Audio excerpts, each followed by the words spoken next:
ओम साई राम। साईं की कथाओं और लीलाओं को जिसने भी दिल में उतारा और बाबा के दिखाए रास्ते पे चला, उस भक्त का बेड़ा पार हो गया। आज हम इस वीडियो में साईं की ऐसी ही एक लीला के बारे में जानेंगे और देखेंगे कि विट्ठल मंदिर का निर्माण बाबा ने कैसे करवाया। तो आइए सभी भक्तों को ले चलते हैं विट्ठल मंदिर और दर्शन करवाते हैं भगवान पांडुरंग के, जिन्हें साईं बाबा ने खुद लक्ष्मण मामा से स्थापित करवाया और देखरेख करने को कहा। ओम साई राम। मिलते हैं आज लक्ष्मण मामा की चौथी पीढ़ी श्री विनायक जी और श्री जगदीश जी से। आप लक्ष्मण मामा के बारे में बताइए हमें कि लक्ष्मण मामा जी कब साईं बाबा जी की शरण में आए और क्या उन्होंने सेवा की। लक्ष्मण मामा और साईं बाबा, इनका एक घनिष्ठ नाता था। लक्ष्मण मामा ये गांव के ग्राम पुजारी थे, ग्रामाचार्य थे और वैद्य भी थे। एक दिन वो असाध्य बीमारी से खुद बीमार गिर गए, तो उनके कोई भी बीमारी से उनको छुटकारा नहीं मिल रहा था, तो बाबा को शरण गए। बाबा जी बोले, तुम्हारा हमारे ऊपर विश्वास नहीं है, आप जाओ, लेकिन भगवान के पास किसी को भी ऐसा ये भेदभाव नहीं रहता। तो उनको असाध्य बीमारी से साईनाथ महाराज ने मुक्ति दिलाई। उसके बाद में उनका लड़का भी एक दिन, बप्पा जी हमारे ग्रैंडफादर, वो भी एक बार असाध्य बीमारी से गुजर गए। तो बाबा जी के शरण गए लक्ष्मण मामा, और उन्होंने उनको विनवनी की, रिक्वेस्ट किया कि वो मेरा लड़के को भी बीमारी से छुटकारा पाओ। लेकिन बाबा बोले, तुम निकल जाओ, मैं नहीं करने वाला। लेकिन लक्ष्मण मामा जब घर आए तो बाबा जी उसके पहले ही घर आके गए, मैंने पूरे विश्व में साई है, ऐसा उन्होंने एक संदेश दिया। जिस मंदिर में आप खड़े हो, जहाँ मंदिर में आप आए हो, ये मंदिर लक्ष्मण मामा की जगह में है। लक्ष्मण मामा बाबा के एकदम निकटवर्ती भक्तों में से एक है।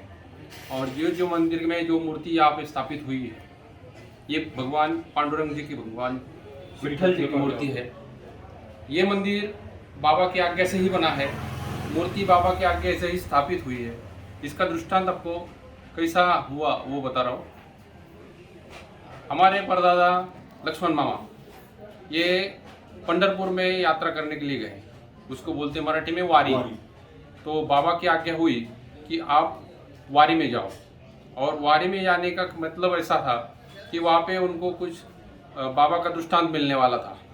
तो बाबा ने जाते टाइम उनको बोला कि आप वारी में जाओ और वहाँ जाने के बाद मुझे याद करो। ये 2 लाइन उन्होंने बोला और उनको यहाँ से निकाल दिया। तो वहाँ चंद्रभागा रिवर में पैदल या वारी करने के बाद में उन्होंने चंद्रभागा रिवर में स्नान किया। चंद्रभागा रिवर पंढरपुर में स्नान करते टाइम उनके हाथ को कुछ तो भी महसूस हुआ। तो महसूस होने से उन्होंने उसको देखने की कोशिश की, तो थोड़ा सा मूर्ति के जैसा वो एक भाव उसके अंदर नजर आ रहा है। उन्होंने देखा कि उसके अंदर कुछ तो भी है, तो एक दूसरे को उन्होंने साथ लिया और उठाने की कोशिश की। पहले तो खुद ने उठाने की कोशिश की, उन्हें हाथ में आया, फिर उन्होंने दूसरा एक दो जन से उसको सपोर्ट लेने की कोशिश की, उठाया, लेकिन उठा नहीं पाए। फिर उन्होंने प्रणाम किया और वहाँ से निकल पड़े, सीधा मंदिर में गए दर्शन के लिए, पांडुरंग भगवान के पंढरपुर में दर्शन किए, हाथ जोड़े, पूजा पाठ किया और वहाँ से निकल पड़े, शिरडी आए। शिरडी में आने से बाबा को वो मिलने के लिए द्वारका माई में गए। द्वारका माई में बाबा ने उनको आते ही देख लिया और गुस्सा हो गए। गुस्सा हो गया और बोले, पाटिल जी को, ठाकुर जी को क्यों नहीं लाया आपने। तो ठाकुर जी को, पाटिल जी को लाया नहीं, मतलब बाकी लोग थे वहां पे जो पाटिल जो होते, तो वो पाटिल लोग इधर उधर देख रहे हैं, सब लोग ये आया वो आया ये आया, अभी ये कौन सी बात चल रही है, बाबा क्या बोल रहे हैं, इसके ऊपर सबने नजर डाल दिए। देखा तो लक्ष्मण मामा बोले कि बाबा वो उठा नहीं पाए, बहुत जड़ था, वजन बहुत भारी था उनका, वो नहीं उठा पाए हम लोग।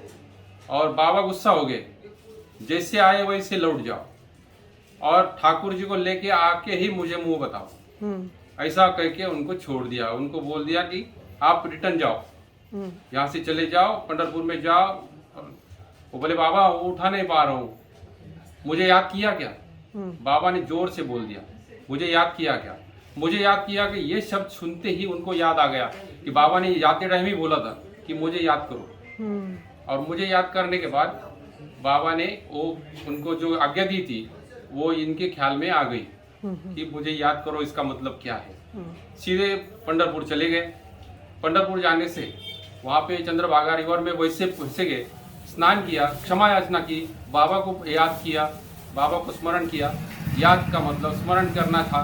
बाबा को स्मरण करके उस मूर्ति को हाथ जब लगाने गए तो मूर्ति अपने आप हाथ में आ गई, अपने आप हाथ में आ गई। और हाथ में आने से उन्होंने उसको प्रणाम किया, नमस्ते किया, उसको नहलाया, पूजा किया।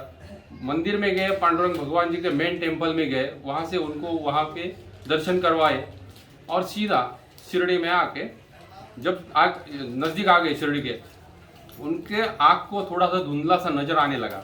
जो उनकी आँखें थी वो थोड़ी कमजोर थी, वो पूरा अच्छा दिखने लगा। वजन उसका जो हल्का हुआ था वो भारी होने लगा। शिरडी जैसे जैसे आ गए वैसा वजन बढ़ता गया।